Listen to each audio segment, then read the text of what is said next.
नमस्कार दोस्तों. So this is the lecture number 7th of Geography Level 1 BTS. Okay. So we were covering this NCERT 11th class Physical Geography. This is most important book in the subject of geography. Prelims as well as mains can be dealt with it. Okay.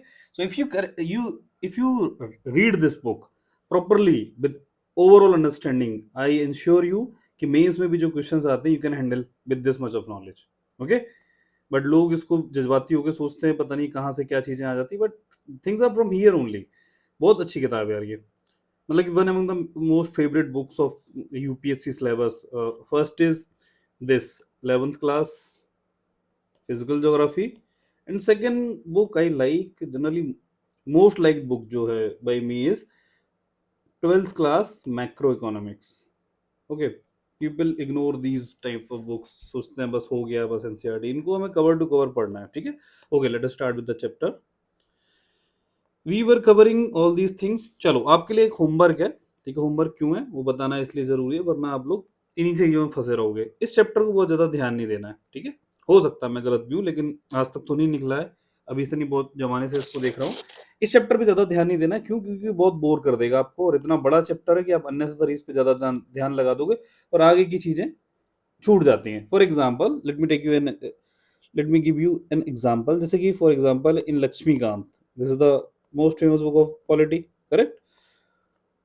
what people do is कि they start with very much enthusiasm and start till the chapter number 22, that is parliament. यहाँ तक आपकी energy रहती है ऐसे ऊपर level पे.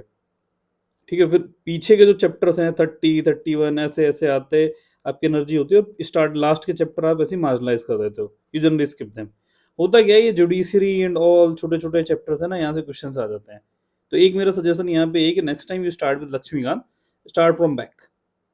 Last के चैप्टर पहले करके आओ, स्टार्टिंग के फिर वो चैप्टर्स होते जाएंगे. तो एक तरीका ये भी होता है. सिमिलरली जनरली ऐसी जो जो ये किताब है, in this book as well people generally do कि यहाँ तक आते आते 7th चैप्टर आते आते वहां तक फिर उनकी एनर्जी गोल हो जाती है, क्योंकि इन चैप्टर्स में आप एनर्जी बहुत ज्यादा लगा देते हो. तो लास्ट के जो climate and all these chapters, वहां से क्वेश्चन हर साल आ रहे हैं in the exam as well. The chapters I am covering in this book today are most important chapters. वहां से एग्जाम में मैं अभी बोल रहा हूँ कि अगेन प्रीलिम्स में you will get some 4 marks from these 2 chapters only. Overall इस बुक से ही 8-10 मार्क्स का आ जाता है प्रीलिम्स में. पिछले 3-4 साल से तो इन लास्ट के 2 चैप्टर से जो मैं अभी बताने वाला हूँ, वहां से तो आ ही जा रहा है 4 नंबर का. तो अगेन वो जो थर्मोबार्स एंड ऑल टेम्परेचर वेरिएशन होता है वो सब आएगा. ठीक है. एटमोस्फेयर वगैरह से. तो चलो, तो इस चैप्टर का आपका होमवर्क, ये चैप्टर आपको पढ़ना है खुद से. ठीक है. कुछ चीजें मैं आपको बता देता हूँ in the starting as well, so that you can get familiar with the chapter. Okay. So the chapter is landforms and their evolution. how these जो landforms होते हैं ये कैसे बनते हैं, how do they form, है ना, और उनका evolution कैसे होता है. चलो, what is a landform? in simple words, small to medium tracts of parcel of the earth surface are called landforms. मतलब कि लैंड की जो थोड़ी सी जगह है उसी को लैंडफॉर्म बोलते हैं. several related landforms together make up landscape. Okay. उनको लैंडफॉर्म को मिला के बड़ी बड़ी जगह बन के लैंडस्केप बोला जाता है. अब वो कैसे कैसे लैंडफॉर्म्स हो सकते हैं, एवोल्यूशन उनका डिपोजिशनल भी हो सकता है कि कोई चीज डिपोजिट हो कि जैसे ये सैंड है, एक जगह पे गिरता रहा थोड़ी देर तक, है ना, ओवरऑल आफ्टर ये थोड़ी देर बाद ये वर्चन बन गया. वर्चन, चलो अभी ये वर्चन आप नहीं समझ पाओगे, चलो ये रेगिस्तान बन गया. ठीक है. सैंड ड्यून्स बन गए. ये सब लैंडफॉर्म्स हैं, है ना. अब डिपोजिशनल हो सकता है, इरोजनल हो सकता है. इरोजनल क्या है? Suppose this there is a mountain. Okay. This is a big mountain. Okay. और यहाँ से एक रिवर निकलना शुरू होती है, और एक बड़ा सा माउंटेन एवरेस्ट टाइप का यहाँ था. यहाँ से स्नो मेल्टिंग हुई और ये पानी यहाँ पे आने लगा. It became a river. तो ये थोड़े दिनों बाद कटने लगेगा थोड़ा थोड़ा ऐसे, है ना, ये इरोजन होने लगा. तो over the period of time it became like this. Okay. ये यहाँ से फिर रिवर निकल रही है. तो this is what is this? This is the valley. Okay. ये सूख गई तो फिर ऐसे वैली ऐसे दिख रही है आपको, है ना. ये तो माउंटेन्स थे ही, तो ये वैली दिख रही है ना. तो ये क्या है? ये इसका डिपोजन हुआ है, यहाँ पे डिपोजिशनल कुछ हुआ है, इरोजन हुआ है. इरोजन हुआ है, इट गेट इरोडेड, है ना. तो ये सब ऐसे भी हो सकते हैं. और कैसे कैसे हो सकता है ये सब? जो वेदरिंग का प्रोसेस होता है, मास वेस्टिंग, ये सब चीजें होती हैं इरोजन और डिपोजन में. इसको पढ़ना. बहुत सारे एजेंट हो सकते हैं, विंड, ग्लेशियल और ये सब, ये आप नजर मारना इस पे. ठीक है. ये जियोमॉर्फिक एजेंट्स मैं आपको बता चुका हूँ, ये चैप्टर को आपको खुद से पढ़ना पड़ेगा, this is a homework unnecessarily. ऐसा नहीं कि मैं ये आपको बता नहीं सकता हूँ कि आप, मैं रैंडमली कोई पेज खोलूँ ऐसे रैंडम कि मैं आपको ये सब चीजें बता नहीं सकता हूँ, वैली क्या होता है, वी शेप्ड वैली क्या होता है, चलो मैं कुछ तो चीजें बताता हूँ, आप लोग दिल पे ले जाओगे, अरे सर आपको तो आता ही नहीं है, you don't know these things, है ना, तो इसीलिए आप भाग रहे हो, नहीं, चलो मैं आपको कुछ बताता हूँ। ऐसा नहीं है यार, ये सब बताई नहीं जा सकती है, यहाँ पे विजडम यही है कि अननेसेसरी आप लोग इसमें दिमाग ज्यादा लगा दोगे और मेरे से भी लगवाओगे, जो कि जरूरत नहीं है ना। चलो फिर भी चलो कुछ देख लेते हैं, आओ। दिल पे ले जाओगे ना, कुछ वो होता है ना, घाव, क्या होता है, घाव की मक्खी, है ना, कि जो चीज जहाँ पे एक आपने गलती कर दी वहां पे सारे लोग तलवार लेके खड़े हो जाएंगे, नहीं सर ऐसे कैसे, आप हजार चीजें अच्छी करो, नहीं, वो सब कोई नहीं देखेगा, ये आपने क्यों नहीं किया, चलो कोई बात नहीं है, ठीक, कोई बात नहीं, दिल पे नहीं लेते हैं। Late us start with this these things. Running water का मैंने आपको बता दिया कैसे कैसे ये करता है। चलो, रनिंग वाटर का मतलब क्या है कि जो रिवर्स हैं, जो लीनियर फ्लो में वाटर फ्लो करता है, in linear flow streams and rivers in the valleys, ठीक है, जो वैलीज में लीनियर फ्लो ये होता है, ऐसे ऐसे करके लीनियरली फ्लो हो रहा है, मतलब कि इंस्टेंटेनियसली देखोगे तो लीनियर ही दिखेगा, ऐसा नहीं कि ना सब कर्व फैल रहा है ना, इंस्टेंटेनियसली देखा जाता है, छोटी सी जगह में लीनियर ही है। सो this is the linear flow of water, so-called streams and rivers in the valleys. Most of the erosional landforms made by running water only are associated with vigorous and youthful rivers flowing over steep gradient. जबानी में देखो सबका खून गर्म होता है ना, तभी आप कुछ ना कुछ करते हो, जैसे अभी क्या है, अब एक ओल्ड एज कोई आदमी होगा वो थोड़ा ना ये चमत्कार करेगा, या जो चमत्कार इन द सेंस कुछ फाइटिंग कर रहा है या कुछ करतब दिखा रहा है, no, these people don't do these type of thing. जब जवान होता है आदमी तभी उसको सारा कुछ करना, तो the same concept applies to rivers as well. What is that, rivers जो होते हैं अपने यूथफुल स्टेज में बहुत ज्यादा इरोजन करते हैं, है ना, कैसे, उनके पास एनर्जी होती है उस टाइम पे, मैं आपको दिखाने का ट्राई कर रहा हूं। तो जो रिवर्स होती है उनके तीन स्टेजेस होती हैं, एक होती है यूथफुल स्टेज रनिंग वाटर की, यूथफुल स्टेज, एक होती है मैच्योर स्टेज, और एक होती है ओल्ड स्टेज। फॉर एग्जाम्पल मैं आपको बता रहा हूं, सपोज यहाँ पे मैंने अभी आपको बताया ये माउंटेन्स है, ठीक है, यहाँ पे कुछ प्लेट्यू टाइप का रीजन था और यहाँ से ऐसे निकल के ये हाई माउंटेन से रिवर्स निकल रही थी, ठीक है, कैलासा से सपोज रिवर निकल रही थी, तो ये अभी यंग है, ठीक है, तो यंग है तो उसके पास एनर्जी है, हाई एनर्जी है ना, तो यहाँ पे कट मारती चलेगी, ठीक है, तो ऐसा वी टाइप का सिग्नल बनेगा, तो इसको कहते हैं V shaped valley, this is so called V shaped valley, V for valley, okay. So what happens is, young stage में ये ऊपर ऊपर रहती है, मतलब कि ज्यादा डीप तो है नहीं, तो इट इज नाउ नैरो और shallow, okay. River, I am talking about river only, है ना। तो यूथ स्टेज में क्या होता है, streams are very few, streams are few मतलब कि यहाँ से ज्यादा स्ट्रीम्स भी नहीं निकलती हैं, है ना, क्योंकि अभी एक ही बह रही है, अभी इसके बाद में चिल्ड्रन आएंगे छोटे छोटे कि चलो अब यहाँ पे मैं घूमेंगे यहाँ, अभी तो सिंगल निकल रही है ना, तो streams are very few, poor integration है, कोई कहीं भी भाग रहा है, ठीक है, कोई कहीं भी भाग रहा है, नया नया घर बसता है ना, तो बच्चे तो कहीं कहीं भाग रहे हैं, जब यूथ स्टेज में होते हैं कोई यहाँ पे भाग रहा है, कोई यहाँ भाग रहा है, फिर बाद में थोड़ा यंग होते हैं, मैच्योर होते हैं, तो सब पास में आने लगते हैं, ठीक है, साथ में रहने लगते हैं। बच्चों की बात कर रहा हूँ, न्यूक्लियर फैमिली की बात कर रहा हूँ, है ना, ये नहीं कहना शादी के बाद तो सब लोग अंदर चले जाते हैं।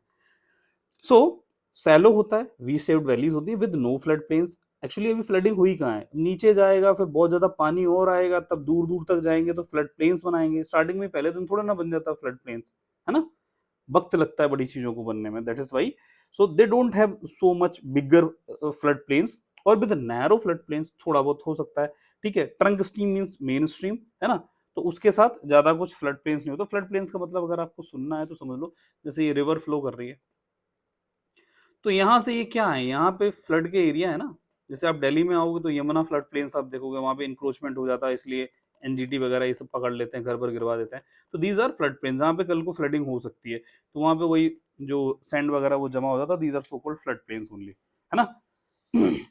सो what I was saying is कि मेन ट्रंक स्ट्रीम के ज्यादा फ्लड प्लेन्स नहीं होते हैं, और ये सब छोटी छोटी चीजें वाटरफ्लॉज और रैपिड्स थोड़े थोड़े एग्जिस्ट करते हैं, क्योंकि अभी ये है, ये जो जा रहा था रिवर में आपको बता रहा था यहाँ पे, so this river is moving, तो एकदम से बहुत ज्यादा तो पानी आ जाता है कभी कभी, तो यहाँ से उछलने लगा, यहाँ से निकल गया, तो दीज आर वाटरफॉल्स ओनली, है ना, तो ये जनरली मिलेंगे, लेकिन कल को फिर पानी यहाँ या अपनी स्ट्रीम्स में कन्वर्ट कर लेगा तो ये वाटरफॉल्स गायब हो जाएंगे, क्योंकि यहाँ पानी सब नीचे चला गया ना, समझ में आ रहा है। देखो बहुत ज्यादा डायग्राम्स तो मैं आपको नहीं दिखा सकता कि खुद से बनाने में, कि ये तो मेरे पास उतनी टेक्नोलॉजी अभी अवेलेबल होगी मैं एनिमेशन से दिखाऊं, ठीक है। And with that technology I need some 1 lakh rupees per student, but no, that is not ethical now. आपको नॉलेज कैसे ना कैसे पहुंचनी चाहिए, that is my sole target. Exam निकल जाए बाकी बाद में, कॉमर्शियल चीजें बाद में, ठीक है। So this is how waterfalls and rapids, ये मैं क्यों बता रहा हूं, because these statement might come in your exam as it is, कि दिस जो रैपिड जो रैपिड्स और वाटरफॉल्स का एग्जिस्टेंस है, ठीक है, जो ज्यादातर दिख जा रहा है, मोर फ्रीक्वेंट है, तो किस स्टेज ऑफ रिवर्स में होता है, रिवर की यूथफुल स्टेज में होता है, ठीक है। आपको पता है यहां वहां से निकल रहा होगा पानी। मैच्योर स्टेज में what happens is, V shaped valley अभी भी रहती है, ठीक है, डीप होती जाती है, लेकिन डीप होती क्योंकि वो काटती जा रही है। जैसे ये था ना, पहले ये थी, फिर और अंदर हो गई, वो काट रही है और काट रही है, मच्योर हो रहा है। ट्रंक स्ट्रीम्स थोड़े ब्रॉड होने लगते हैं, ठीक है, नीचे जाके ना थोड़े ट्रंक स्ट्रीम जो ब्रॉडर हो जाते हैं, और पानी पानी आ गया, ठीक है, वाइडर फ्लड प्लेन्स होते हैं, तो ये तो नीचे। अब यहाँ पे ये क्या होता है, डिसअपियर होने लगते हैं वाटरफॉल्स एंड रैपिड, ठीक है। ओल्ड स्टेज में क्या होता है, ओल्ड स्टेज के थोड़े कैरेक्टरिस्टिक्स देखने लगता, vast flood plains, they get expanded expanded, okay. अब मियांडर क्या होता है, मिनांदर मियांडर वो नहीं है, मियांडर से आपको हिस्ट्री में कुछ याद आ रहा है, I have told you, Menander, है ना, नागसेना, कुछ याद आ रहा है, Buddhist monk. If you remember this then DM me कि what do you remember this, tell me that book in which this the questions of Milinda और Menander have already told you answer यार, ठीक है। आप मेरे को बताइए उस किताब का नाम एंड हु रोट इट। तो देखो मैच्योर स्टेज में क्या होता है, ये सांप बन जाती है, ऐसे ऐसे रिवर ऐसे ऐसे। तो ये इसको, इस चीज को जो लहरा के बल खा के जो हो रहा है ना, this is so called meandering, लहरा रही है ना। सो कहीं पे दिख रहा है क्या मियांडरिंग वगैरह, ये तो गॉर्जेस दिखा रहे हैं।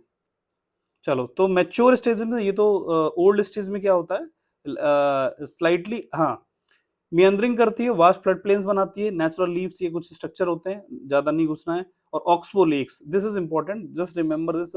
ऑक्सबो लेक एक्चुअली ना यहाँ से ऐसे ऐसे लहरा रही, तो इतना पोर्शन कट जाता है कभी, तो फिर ये ऐसे कुछ हो गई, ऐसे ऐसे कर रही थी, ये तो निकल आई यहाँ से, तो यहाँ पे ऐसे करके छोड़ गई। ऑक्सबो का जो आपने देखा ना, लेग का वो पंजा ऐसे करके होता है ना, ठीक है। सो वही है ये ऑक्सबो लेक, ऐसे बन जाते हैं क्योंकि वो लहरा लहरा के कहीं ना कहीं तो कट जाती है ना, तो ऐसे ऐसे लेक्स बन जाती है, इनको ऑक्सबो लेक्स बोलते हैं। जैसे आई थिंक झेलम जहां से निकलती है, वूलर लेक, एक सर्च करना, अगर मेरे को याद नहीं आ रहा, but if it is sure then Wular lake in the Jammu Kashmir, जहां से झेलम इलम पास होती है, तो that is a oxbow lake.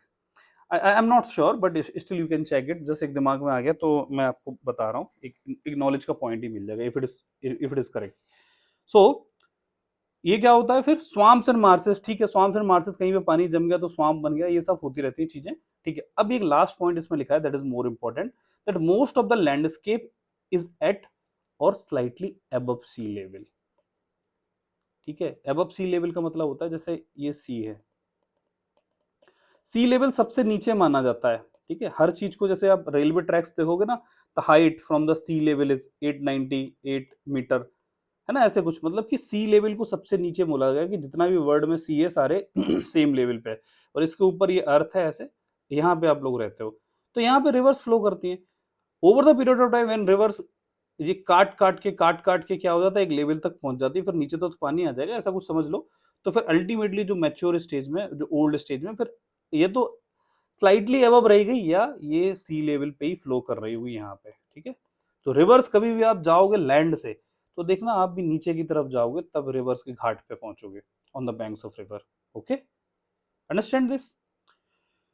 सो चलो ठीक है, अब इरोजनल लैंडफॉर्म्स क्या होते हैं, वैली, हमने आपको बताया वैली क्या होता है। अब ये सब आप थोड़ा यार पढ़ना, खुद से थोड़ा पढ़ना, ठीक है। इसको गॉर्ज बोलते हैं, ऐसे अगर ऐसे करके होता है, और ये सर्कुलर अगर ऐसे ऐसे दिखा है, इसको कैन्यन बोलते हैं। इनके बारे में थोड़ा पढ़ना, ठीक है। गॉर्ज, और ये डीप कोलोराडो रिवर यूएसए में होगी, है ना, कैन्यन होता है, grand Canyon, I think if it's same, grand Canyon, ठीक है। ये सब आप थोड़ा पढ़ोगे कि क्या होता है ये, बस देखो मैं फिर से बोल रहा हूँ, बहुत ज्यादा इसमें दिमाग ना लगाना, don't invest that much of time. जो जो हाईलाइटेड है वो भी मैंने जबरदस्ती किया हुआ है यार, कि आप लोग थोड़ा समझ जाओ क्या होते हैं एल्यूवियल फ्रेंड्स वगैरह, इन सबको एक बार नजर मारना, ठीक है। या खुद से थोड़ा देखना देखना, थोड़ी थोड़ी चीजें पढ़ के, गूगल कर करके इसको देखना ये चैप्टर आपको खुद से पढ़ना है, ठीक है। I am not going to narrate all these things unnecessary, मैं 3 घंटे आपको दूं और आप कास्ट टोपोग्राफी मैंने आपको बताया था, लाइमस्टोन वगैरह के जो होते हैं ना, केव्स वगैरह के अंदर जो पानी चला जाता है और कट करता है, देख लेना, बहुत बोरिंग है, आप देख सकते हो, ठीक है। क्लियर है ना? Moving forward the main agenda of this lecture. देखो कितना अननेसेसरी यार, वही चीजें यार, मैं कितना आपको ये सब चीजें अननेसेसरी बताऊंगा, आप बोर हो जाओगे। अभी अभी आप बोलो मैं आपको यहाँ पे बैठ के बता दूं, लेकिन आपके 2 घंटे चले जाएंगे, बोर हो जाओगे यार, कोई मतलब नहीं है इस चीज का, ठीक है। बेटर है कि जो फिर पता क्या होगा, इन सारे जो एंड ऑफ द लेक्चर में मैं ये सब कंसेप्ट में ना जल्दी जल्दी थोड़ा करूंगा, है ना, तो वो मेरा एथिक्स अलाउ कर नहीं कर रहा है। मैं ये सब चीजें आपको बहुत प्यार से समझाऊं जहां से क्वेश्चन जरूर आने हो। Okay, hope you understand my point. I still am, मैं अभी भी बोला, आई एम स्टिल एथिकल, कि आपको बता रहा हूँ कि जो मैं बता रहा हूँ यही सही है, यही तरीका ठीक है, ठीक है। चलो, now this is the important chapter, composition of structure of earth. You will get some 2 or 3 questions from this, and in the PCS like exams and other exams you will be getting some 6 to 7 questions you can get from the next 2 chapters की troposphere ये सब वो सब, ठीक है। चलो शुरुआत करते हैं। इसमें मैं आपको लाइन टू लाइन थोड़ा थोड़ा अच्छे से पढ़ाऊंगा। द फर्स्ट पॉइंट इज, यहां से आप थोड़ा थोड़ा कुछ एक्स्ट्रा इन्फॉर्मेशन जो मैं नरेट करूं उसको लिखना थोड़ा, ठीक है। 99% of the total mass of atmosphere is confined to the height of 32 kilometer from the earth surface. The very first point for one day type of exam like PCS and all, यहाँ पे 32 की जगह 50 60 ऐसे कर देगा, 25। आपको याद रखना है कि जो 99% ऑफ एटमोस्फियर है, what is that atmosphere? Atmosphere हमें पता है लेयर्स, जो अपने ऊपर एयर वगैरह है ना, ठीक है, वो उसको एटमोस्फियर बोला जाता है ना। सो वो 99% क्या है, 32 किलोमीटर तक ही है, ठीक है। व्हाट इज दैट 30 किलोमीटर, देखेंगे इसको ट्रोपोस्फियर के आसपास की जगह बोलते हैं। अब देखते हैं एटमॉस्फेयर जो हमारे ऊपर है, जैसे we are living on this earth, ठीक है। अभी अर्थ के ऊपर जो इनवेलप ऑफ एयर्स है ना, that is so called atmosphere, ठीक है। चलो, अब इसको और इसको कनेक्ट कर दो, जो बायोटेक है, बायोटेक चीजें हैं और ये अबायोटेक है, मतलब जिसमें लाइफ नहीं, और इनके इंट्रैक्शन को ही बोला जाता है, सॉरी, इनको इंट्रैक्शन को ही बोला जाता है क्या, इन्वायरमेंट, ठीक है। ये हम पढ़ते हैं कि एटमॉस्फेयर को और अबायोटिक कंपोनेंट को इंटरेक्ट करने की स्टडी को इन्वायरमेंट कहते हैं, ठीक है। The composition of atmosphere says the atmosphere is composed of gases, ठीक है, गैसेस होता है, वाटर वेपर भी, ठीक है, और होती है, और डस्ट पार्टिकल्स होते हैं, तो एटमॉस्फेयर के अंदर है। 8.1 में ये बताया जा रहा है कि वेरियस गैसेस होती हैं, ठीक है, एयर में। एयर क्या है, what is this air? Air equal to gas. Wind क्या है? विंड, फिर विंड क्या है? Wind is horizontal movement of air, horizontal movement of air. Air, जो एयर होती है जनरली ऐसे ऐसे ऊपर जाती है, if air is moving this, कुछ प्रेशर लग के तो हॉरिजॉन्टली मूव कर रही, that is so called wind, ठीक है, समझ में आ रहा है। सो द प्रोपोर्शन जो होता है इन गैसेस का एयर में, गैस कहाँ पे थे, particularly in the lower atmosphere, ठीक है, the proportion of gases changes in the higher layers of the atmosphere in such a way that oxygen will be almost in negligible quantity at the height of this। तो हम लोग जब जमीन से, जो surface of अर्थ है, if you go till 120 kilometre, अब इसके ऊपर ऑक्सीजन आपको नहीं मिलेगा, ठीक है, रेड से हाईलाइटेड है, there is a probable question here. आपको मैंने बोला एमसीक्यू एप्टीट्यूड थोड़ा रखते चलो, मैं वैसे भी बकवास की चीजें नहीं करता हूँ इस जो लेक्चर में, अननेसेसरी आपको स्टोरी सुना रहा हूँ, काम की बात हो रही है, तो आपका ये काम है कि मैं बार बार ये आपको ना बताऊं, आप एमसीक्यू बनाते चला करो मन में, ठीक है। If anybody asks you that till what height we can get oxygen in the atmosphere, या ऐसे घुमा फिरा के पूछ रहा है कि कि if you go vertically above in the atmosphere till the height of 140 kilometre, then what is the situation you will be getting? Option A लिखा रहेगा, you will be getting negligible amount of oxygen, ये and all, ये सब statement आप पकड़ना आना चाहिए, ठीक है, ये आप खुद से बनाना सीखो। सिमिलरली CO2 कहाँ तक मिलती है? 90 किलोमीटर तक, CO2 एंड वाटर, ठीक है। अब आप कुछ भी याद रख लो, मैं कोई टेक्निक चलो आपको बता रहा हूँ, इफ यू रिमेंबर, बाकी वो शायद लॉजिकली सही नहीं होगा। जैसे ऑक्सीजन O2 है, ठीक है, ये तो 120 किलोमीटर तक जा रही है, ये सरफेस ऑफ अर्थ है, लेकिन H2O वाटर और CO2 ये कहाँ तक पहुंच रहे हैं? 90 किलोमीटर तक अबव द सरफेस, ठीक है, ये रेंज है इनकी। आप देख सकते हो ये भारी चीज है ना, H2O, दो मॉलिक्यूल्स ऑफ, दो atoms of hydrogen and 1 atom of oxygen, ठीक है। इसमें CO2 में भी देखो 3 चीजें, 2 ऑक्सीजन 1 कार्बन, तो ये भारी होगा, तो भारी होगा तो लेसर हाइट तक पहुंच पाएगा, वजन ज्यादा है उसका, है ना, तो उड़ नहीं पाएगा। तो ऑक्सीजन हल्का है, केवल दो एटम्स हैं, ठीक है। सो वो 120 तक पहुंचेगा। This is not the rational explanation, पर मैं बता रहा हूँ कि आपको याद करने का तरीका। This is not physical explain, physics की जो साइंटिफिक एक्सप्लेनेशन वो नहीं है, बट मैं आपको, मुझे ऐसे याद हो तो that's why I am telling you, कि आपको भी याद रहे इसी वे में। यहाँ से एक क्वेश्चन आने की संभावना है। whenever you see such type of tables, remember कि यहाँ से एग्जाम में आपको मिल सकता है, ठीक है। तो देखो इसको याद क्या करना, परमानेंट गैसेस क्या होती हैं एटमॉस्फेयर में। एटमॉस्फेयर में देखो एयर होती है, एयर का मतलब है कॉम्बिनेशन ऑफ गैसेस, है ना। तो गैसेस में कुछ गैसेस होती है जिनका प्रोपोर्शन, समझ रहे हो ना, प्रोपोर्शनलिटी कांस्टेंट रहती है, कांस्टेंट रहती है, ठीक, इतने परसेंट बाई वॉल्यूम मिलना है, ठीक है। और कुछ गैसेस ऐसी होती है जो चेंजेस होती रहती है, जैसे कि कहीं बरसात हो गई, तो बरसात होगी जब वाटर वेपर आ गई ना, वाटर वेपर हो गई, तो ये वेरिएबल गैसेस होती है। तो what are the permanent gases of atmosphere, वो ये हैं, कितनी है, यहाँ पे दे रखी है 1 2 3 4 5 6 7 8 9, तो 9 गैसेस हैं जिनका कंपोजिशन बाई परसेंटेज दे रखा है, ये आपको दिमाग में होना चाहिए। इंक्रीजिंग डिक्रीजिंग, आप इस पे थोड़ा बैठ के 5 मिनट आप अपना दिमाग लगाना कि क्वेश्चन कैसे बन सकता है, ठीक है।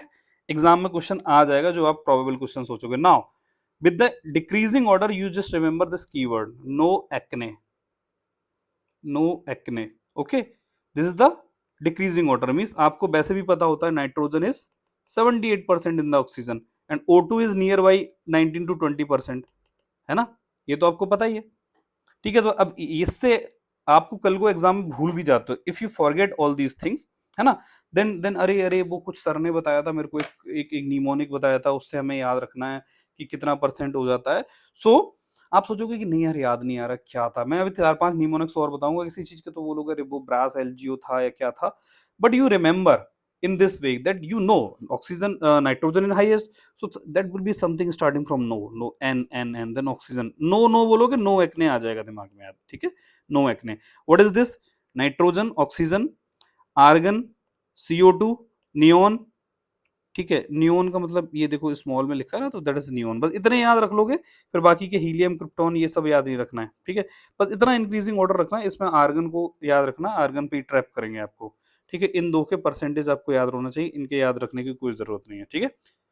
So these are the permanent gases, because why these are permanent, because their percentage by volume is fixed in the atmosphere, ठीक है। अब गैसेस की बात करते हैं। Carbon dioxide meteorologically is very important gas as it is transparent to incoming, अरे भाई sir क्या ये ट्रांसपेरेंट की बात, देखो रेड से हाईलाइटेड है, जस्ट फोकस हियर, ठीक है, इसीलिए मैं इसको स्लो पढ़ा रहा हूं कि important gas at it is transparent to the incoming solar radiation but opaque to the outgoing terrestrial radiation. Sir I do not understand by this word terrestrial radiation, sir tell me. तो देखो solar radiation क्या होता है, जो चीज solar से आ रही है, ओके।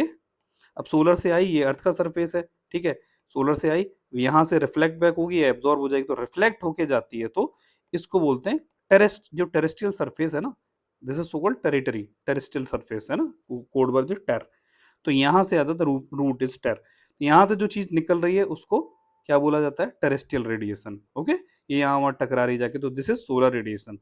तो सोलर से आने वाला सोलर, टेरेस्ट्रियल मींस ये हो गया, ये सब कंसेप्ट आपके थोड़ी देर में काम में आने वाले हैं, so just focus here. So I was telling you, just I took 2 minutes break, okay.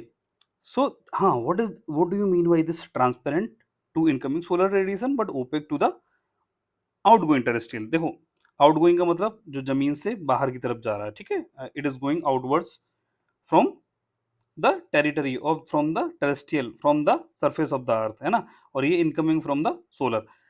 अब ये क्या होता है कि ये जो CO2 की लेयर है, यहाँ पे CO2 is in the, suppose this is sun, okay, this is our earth, and यहाँ पे ये आपका एटमोस्फियर में it is comprising of CO2 as well, O2, है ना। तो जो CO2 है, जब यहाँ पे मान लो CO2 मतलब ओवरऑल है, but for this region, for this place, मान लो मैं हर जगह CO2 होगा, लेकिन जब ये जो इनकमिंग सोलर रेडिएशन आएगा CO2 से पास होगा, तो ऐसा नहीं कि CO2 उसको ब्लॉक करेगा, नो, इट विल अलाउ, ठीक है। तो इसके लिए तो ये क्या है, ट्रांसपेरेंट। बट व्हेन दिस जो रिफ्लेक्टेड है, ये मैं बताऊंगा क्या रिफ्लेक्टेड रिफ्लेक्टेड है, ये जब ऊपर जाएगा तो CO2 मिलेगा, तो इसको ये रोक लेता है यहाँ पे, तो इसके लिए ओपेक है। ओपेक मीन्स नॉन ट्रांसपेरेंट, मतलब कि दिख नहीं रहा है, उसके लिए अंधकार छा गया, बंद कर दिया। तो अब ये क्या होता है, तो यहाँ पे CO2 ट्रैप रहती है। तो CO2 क्या होता है, इसके अंदर रेडिएशन है, तो रेडिएशन को ये अपने अंदर रखता है, मतलब हीट को रखता है। द एटमॉस्फेरिक जो सोलर रेडिएशन आ रहा है जिसमें हीट है, उसको ट्रैप हो जाती है यहाँ पे, क्योंकि CO2 के अंदर ट्रैप होती है हीट। क्यों होती है बताऊंगा बाद में, ठीक है, वो उसकी प्रॉपर्टी होती है। तो अब ये क्या होता है, इसी चीज को तो ग्रीन हाउस गैस इफेक्ट बोलते हैं, because CO2 is a famous green house gas. ठीक है, तो ट्रैप कर लेना हीट को, एक ब्लैंकेट बना देना, तो इसको ग्रीन हाउस गैस इफेक्ट बोला जाता है। So I was telling you about the CO2 properties. So this is nothing but greenhouse gas effect. ठीक है, तो इसको रोक लेता है। तो this CO2 is largely responsible for this greenhouse effect. What is that greenhouse effect? मैंने अभी आपको बताया, the amount of other gases is constant, but the volume of carbon dioxide has been rising in the past few decades mainly because of the burning of fossil fuels. तो मैंने आपको बताया था कि देखो परमानेंट गैसेस तो बहुत हैं, इसका ये कांस्टेंट रहना चाहिए because this is the permanent, बस just because of anthropogenic activities. Anthropogenic means आदमी जो ह्यूमन मेड एक्टिविटीज है, जैसे कि burning of petrol and all, इससे क्या हो रहा, CO2 हम और निकाल रहे हैं। तो अब भाई जो भगवान ने हमें CO2 बनाया था, नेचर ने जो बनाया, उससे हम ज्यादा प्रोपोर्शनलिटी कर रहे हैं, तो that is the main concern कि CO2 का निकलना इज नॉट कंसर्न, CO2 का मैन मेड चीजों से, एंथ्रोपोजेनिक एक्टिविटीज से जो निकल रहा है, and that is absorbing some radiation, that is absorbing some heat, उसकी वजह से जो हमारा प्लेनेट गर्म हो रहा है, that is main concern, that is so called global warming.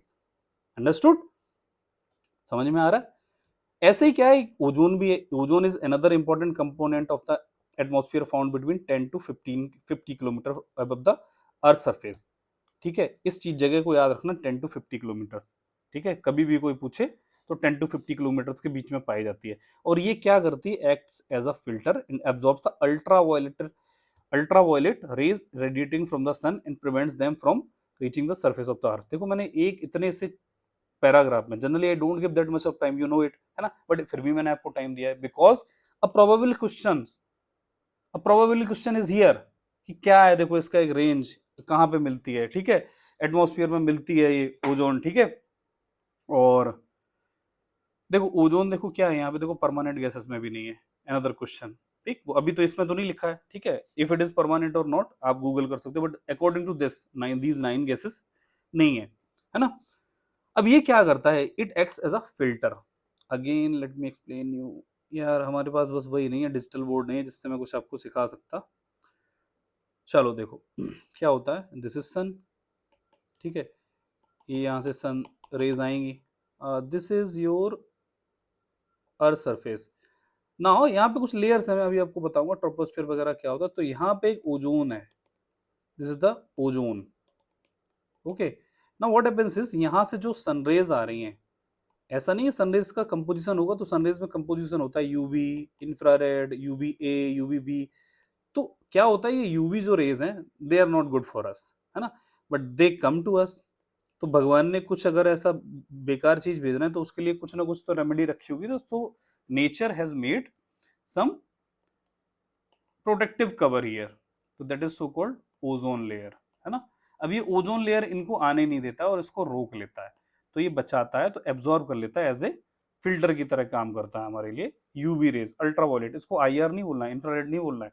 ठीक है, यूवी रेज को बचाता है, किस रेंज में, यहाँ पे होता है। अब क्या हो रहा है कि ये डैमेज हो रहा है, इसमें एक ओजोन होल हो गया है, तो डैमेज हो रहा है, तो फिर ये आ रही है। अब डैमेज क्यों हो रहा है, हमारी बदौलत, है ना। हम लोग CFC and all these things are used in these ACs and all, है ना। तो अब इसके लिए फिर प्रोटोकॉल्स भी चल रहे हैं ना, पता है ना, बहुत सारी जो इन्वायरमेंट ऑफ प्रोटोकॉल्स पढ़ते हैं उनको बैन करने के लिए, तो ये सब चलते हैं। ठीक है, किगाली एग्रीमेंट वगैरह, CFC इनके लिए आप यूज करते हो। सो व्हाट हैपेंस इज कि अब ये ओजोन होल है, ये ब्रेक हो रहा है, इन सब चीजों से, that is the main concern, है ना। So we are dealing with it. चलो वो अभी हम बाद में देखेंगे। वाटर वेपर, अब वाटर वेपर क्या है, एक वेरिएबल गैस है, because it is not a permanent, its concentration is changing. अब ये क्या होता है, एल्टीट्यूड के हिसाब से चेंज होता रहता है। ठीक है, और जैसे वार्म एंड वेट ट्रॉपिक्स हैं, ट्रॉपिक्स का रीजन आपको पता है, मतलब कि लैटिट्यूड की बात करें, इट में अकाउंट फॉर 4%, मतलब ठीक है, वहां पे तो पानी हो रहा है, वाइल इन ड्राई एंड जहां पे पानी नहीं बरसता है, लेस देन 1%, वहां पे कम होगा। ठीक है, it also absorbs part of insulation from the sun and preserves the earth radiated heat. समझ में आ रहा है, it also absorbs parts of insulation from the sun, तो सन से जो हीट आ रही है उसको एब्जॉर्ब करता है and preserve the earth radiated heat, तो उसको थोड़ा बचा के रखता है, तो मतलब कि ये स्टेबिलिटी बना के रखता है, जिससे कि क्या होता है, it thus acts like a blanket allowing the earth neither to become too cold nor too hot, मतलब कि थर्मल इक्विलिब्रियम में अर्थ रहती है। Why? Because this water vapour ये मॉडरेटिंग इफेक्ट देता है, जिससे कि सन का जो हीट है न तो जाए और न तो पूरी वापस जाए, न तो पूरी एब्जॉर्ब हो, तो ये मेंटेन रखता है, मतलब कि पानी बरसना भी तो उसी को कहते हैं ना। अब क्या होता है, हमने तीसरी चीज बताई है, एटमॉस्फेयर में होती है गैसेस, दूसरा होता है अपना water vapour, and third important thing is dust particle. What is this? Dust particle को बोलते हैं, देखो चलो यहाँ पे लिखा है, एक चीज मैं बता दे रहा हूँ, 50 किलोमीटर जो लिखी है ना, ये रेंज जो होती है 10 to 50 किलोमीटर, जो मैंने बताया था कि ओजोन लेयर में, वो वहां पे देखो 50 किलोमीटर पे generally stratosphere ends, stratosphere is a part of atmosphere, एक लेयर होती है, तो मतलब कि कल को कोई पूछे तो ओजोन लेयर कहाँ पे मिलती है, वो स्ट्रेटोस्फीयर में, ठीक है, हम देखेंगे आगे क्या होता है। डस्ट पार्टिकल्स क्या होते हैं, ये सॉल्ट पार्टिकल्स होते हैं, इनको एक तरीके से हाइग्रोस्कोपिक न्यूक्लाई भी बोलते हैं, जिनके अराउंड क्या होता है, वाटर वेपर कलेक्ट हो जाती है, जैसे कि और फिर क्लाउड बनाता है। तो क्लाउड क्या है, जैसे ये देखो डस्ट पार्टिकल है, ठीक है, अब ये आपकी वाटर वेपर जा रही है, अब ये किसी से किसी तो चिपकेगी ना, तो जब इसके पोर्शन में आती है तो इसके चारों तरफ ऐसे कंडेंसेशन करता है, क्योंकि उसको रुकने के लिए जगह चाहिए, ठीक है, तो इन्हीं को हाइग्रोस्कोपिक न्यूक्लियाई बोलते हैं, न्यूक्लियस टाइप के थिंग, ठीक है। अब ये सब चीजें मिल जाते हैं तो इतना बड़ा क्लाउड बन गया, this is so called cloud. अब स्ट्रक्चर ऑफ एटमॉस्फेयर देख लेते हैं, वही लेयर वगैरह छोटी छोटी मगर मोटी बातें, you know all these things, कि इसमें लेयर्स कौन से होती हैं, troposphere, stratosphere, mesosphere, ionosphere and exosphere, this 5 layers you will be remembering. Lowest क्या होता है, ट्रोपोस्फियर, ठीक है, जिसकी एवरेज हाइट होती है 13 किलोमीटर, है ना। अब अगर आपसे कोई पूछे कि ट्रोपोस्फियर की एवरेज हाइट क्या है, 13 किलोमीटर, ठीक है, but what do you understand by this average height? Average height का मतलब होता है कहीं पे ज्यादा होगी कहीं पे कम होगी, तो एवरेज जो देखा जा रहा है वो 13 किलोमीटर, जैसे कि जो लोएस्ट होती है रफली to a height of 8 kilometre near poles and about 18 kilometre at the equator, ठीक है, जैसे कि मतलब कि अर्थ का शेप आपको पता है, जियोइड, खरबूजा शेप टाइप का, है ना, ऐसे करके हम कुछ बोलते हैं। तो ये क्या है, देखो यहाँ पे तो कम होता है, इसीलिए हमने बताया था ना, ग्रेविटेशनल पुल इसको ज्यादा खींचता है, अट्रैक्ट करता है, यहाँ पे रेडियस ज्यादा है, ठीक है, तो यहाँ पे जो वो होगा, ठीक है, यहाँ पे ये कम होता है। आप समझो ट्रोपोस्फियर की, जैसे मान लो ये है आपका अर्थ, ठीक है, तो ट्रोपोस्फियर कुछ ऐसा है। अब बहुत सारे रीजंस है, अब टाइडल इफेक्ट वगैरह वो सब डिस्कशन में ज्योग्राफी में उतना नहीं घुसते हैं, तो यहाँ पे ट्रोपोस्फियर की हाइट थोड़ी कम है और यहाँ पे ये ज्यादा है, तो ठीक है, what is this here, it is रफली 8 किलोमीटर, ठीक, और ये क्या है, 18 kilometre, am I right, let me read it, 18, okay sorry, हाँ हाँ 8, ठीक है, तो अगर एवरेज देखा जाए तो मतलब कि ये मिनिमम है और मैक्सिमम इनका एवरेज क्या है, 8 + 18 डिवाइडेड बाई 2, कितना हो गया, 26 डिवाइडेड बाई मतलब 13 किलोमीटर, तो 13 किलोमीटर को हम एवरेज बोल देंगे, that is what written here, 13 kilometre, okay. Now so thickness of troposphere is greatest, ये तो हम बता चुके हैं, ठीक है, यहाँ पे 18 है, ठीक है। अब ट्रांसपोर्टेड टू, ये देखो 24 में आप जरा सर्च करना, एज इट इज स्टेटमेंट आ गया था, 24 प्रीलिम्स में एज इट इज स्टेटमेंट दिया गया था, आप देख लेना जरा, सर्च करो, सर्च करो, मैंने सोचा था स्क्रीनशॉट लगा दूंगा, लेकिन मैंने जानबूझ के नहीं लगाया कि आपको बताऊंगा, सर्च करोगे तो आपको समझ में आएगा the importance of this book, exact चीजें ये सब लिखी थी, जरा सर्च करो 24 में ज्योग्राफी के क्वेश्चंस गूगल पे, उनमें देखो ट्रोपोस्फियर का क्वेश्चन ऐसे करके सर्च करना, मिल जाएगा आपको, ठीक है, एज इट इज स्टेटमेंट आते हैं।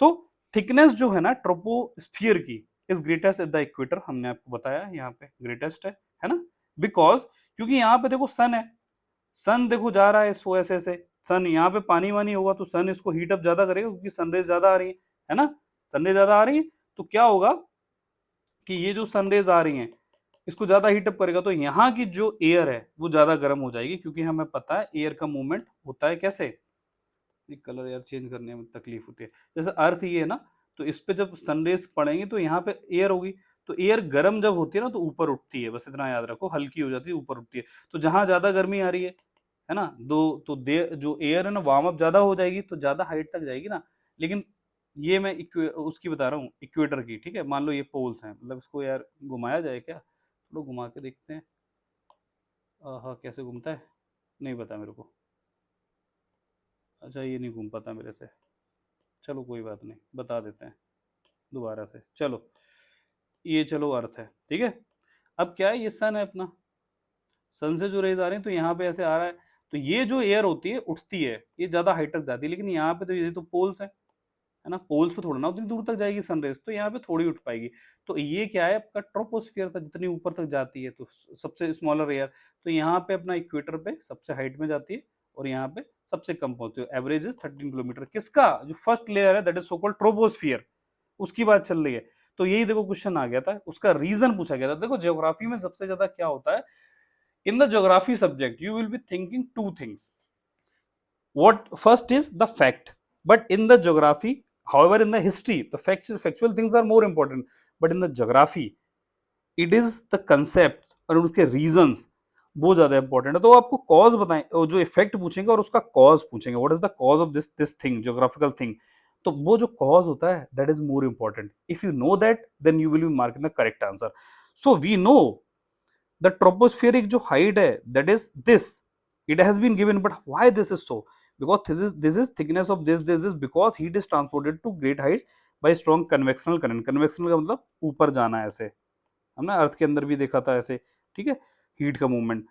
समझ में आ गया, तो ये statement as it is UPSC ने पूछा था। अब क्या होता है, all changes in climate and weather take place this year, ठीक है, ये स्टेटमेंट आप याद रखना, जो पानी वानी सब बरसता है ना, जो वेदर चेंजेस होते हैं इसी में होते हैं, और इसी में डस्ट पार्टिकल होते हैं, तो उन्हीं के अराउंड वाटर वेपर चिपक जाती है। The temperature in this layer decreases at the rate of 1% for every 165 metre of this. इसको लिखा है, चलो मैं बता दूं, एडियाबेटिक नहीं लिखा हो, लेवल 2 में हम पढ़ते हैं इसको, लेवल 2 का बहुत सारा हम यही पढ़ लेंगे, बता रहा हूँ। एडियाबेटिक लैप्स रेट, ठीक है, ALR उसको बोलते हैं। ये इस चीज को मतलब 165 मीटर में है, अगर आप हाइट में ऊपर जाओगे अर्थ से, ऐसे ऐसे करके ऊपर की तरफ जाओगे, तो 165 मीटर तक चलोगे, तो अगर यहाँ पे 30 डिग्री है एयर का टेम्परेचर, यहाँ पे हो जाएगा 29 degree, means temperature is decreasing. क्यों होता है वो हम आपको बताएंगे बाद में, ठीक है, अभी यहाँ पे नहीं लिखा है, तो लेवल 2 में देखेंगे। चलो, the zone separating troposphere from stratosphere is tropopause, मतलब कि ट्रोपोस्फियर पॉज हो गया, रुक गया। एट यहाँ पे क्या होता है कि एयर का टेम्परेचर बहुत कम हो जाता है, ठीक है, मतलब कि मैं कहां पर आता, ट्रोपोपॉज की बात कर रहे थे हम लोग, है ना, ये सब हो गया। क्योंकि वहां पे ट्रोपोस्फियर जहां रुक जाता है उसको ट्रोपोपॉज बोलते हैं, फिर उसके बाद स्ट्रेटोस्फियर शुरू होता है, ठीक है। अब मैं क्या बोल रहा था, the air temperature at the tropopause is about -80 degree, minus means बहुत कम, over the equator, and about -45 degrees over the poles. The probable question next year, ठीक है, कैसे बने क्वेश्चन में बताता हूँ। The temperature here is nearly constant, ये इंपॉर्टेंट है, रेड से हाईलाइटेड है, and hence it is called the tropopause, वहां पर टेम्परेचर रुक गया। The stratosphere is found above the tropopause and extends up to a height of 50 kilometre. ये देखो यहाँ पे लिखा था मैं, ट्रोपोस्फीयर की हाइट 50 किलोमीटर हो जाती है, और उसकी एवरेज हाइट कितना होता है, 13 किलोमीटर तक। तो कहने का मतलब आप ऐसे समझ लो, this is your earth surface, okay, first layer is till here tropopause, troposphere हो गया, फिर ये सेकंड लेयर आ रही है, ठीक है। तो ये कितना हो गया, ऑन एन एवरेज 13 किलोमीटर, मानो एवरेज की बात करते हैं, ऐसे टेढ़ा मेढ़ा नहीं दिखाते हैं। फिर उसके बाद 50 किलोमीटर तक, ये 50 किलोमीटर है, ये 13 किलोमीटर है ना, एवरेज मैंने 30 किलोमीटर 13 ही था,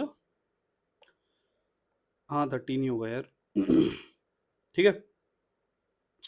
सो यार अब डाउट आ गया, आपको देखना पड़ेगा कहाँ गया, 18 एंड ऑल, 18 एंड 8, 13 एंड 8 कहाँ गया। सो इट्स एवरेज है, हाँ 13 kilometre, okay. So what I was telling you, this is 13 kilometre on average. तो यहाँ ये इस जगह को थोड़ा सा, जो यहाँ पे दूसरा थोड़े थोड़े डिस्टेंस की जगह आएगी, this is termed as, this is so called tropopause, okay. This area is so called tropopause, और entire this region is troposphere, और ये क्या है, स्ट्रेटोस्फियर है, ठीक है, 50 किलोमीटर तक। तो यहाँ पे ओजोन लेयर भी होगी, आपको बताया था 50 किलोमीटर, 10 से 50 के बीच में होता है। चलो अब यहाँ पे एक जो मैं चीज बताना चाह रहा था, ये क्यों है, तो देखो मैंने आपको बताया था ना कि जो ट्रोपोपॉज है इक्वेटर पे क्या होता है, 80 डिग्री सेंटीग्रेड है इसका टेम्परेचर। क्यों, क्योंकि आपको बताया था बहुत ज्यादा डिस्टेंट है ना, जैसे अर्थ है यहाँ, ये इक्वेटर, तो ट्रोपोस्फियर कुछ ऐसे होता है, यहाँ पे पास है तो ज्यादा ज्यादा ज्यादा टेम्परेचर डाउन नहीं हो पाएगा, क्योंकि ऊपर जा जाके टेम्परेचर डाउन हो रहा है ना, हमने एडियाबेटिक लैप्स रेट देखा है। यहाँ पे ऊपर तक जाओगे तो कम हो रहा है, कम हो रहा है, कम हो रहा है, कम हो रहा है, बिल्कुल कम हो जाएगा, तो -80 डिग्री सेंटीग्रेड, है ना। और हियर इट विल बी थोड़ा सा वार्मर रहेगा। तो देखा जाए तो इक्वेटर में अबाउट -45 डिग्री, तो ये दिस इज -45। ना if you know the physics, simple physics, then you must be understand कौन वार्मर है। वार्मर कौन है? वार्मर ये है, मतलब कि ये ज्यादा, मतलब कि ये थोड़ा गर्म है मतलब कि ज्यादा ठंडा कौन है? ये। कम ठंडा ये है ना। Okay, so this has become the conceptual knowledge of this tropopause. Now coming to stratosphere, ये उसके थोड़ा ऊपर होता है, 50 किलोमीटर तक जाता है, ठीक है। वहां पे ओजोन लेयर होती है, ओजोन लेयर अल्ट्रावायलेट रेडिएशन को रोकती है। उसके बाद आता है मेसोस्फियर, वो थोड़ा हाइट तक जाता है, 80 किलोमीटर तक, ये वो ज्यादा इंपॉर्टेंट नहीं है, बस फिर भी देखना। फिर उसके बाद आता है आयनोस्फियर। आयनोस्फियर क्या होता है? 80 to 400 किलोमीटर के बीच में होता है। ये वनडे टाइप के एग्जाम से पूछा जा सकता है, ठीक है।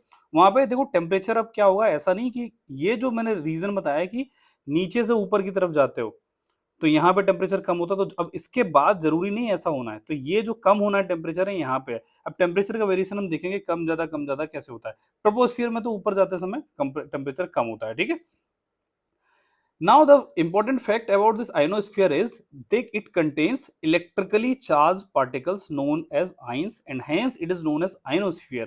अब ये जो है रेडियो वेव्स जो कम्युनिकेशन होता है, radio waves transmitted from the earth are reflected back to the earth by this layer. तो दिस इज यूजफुल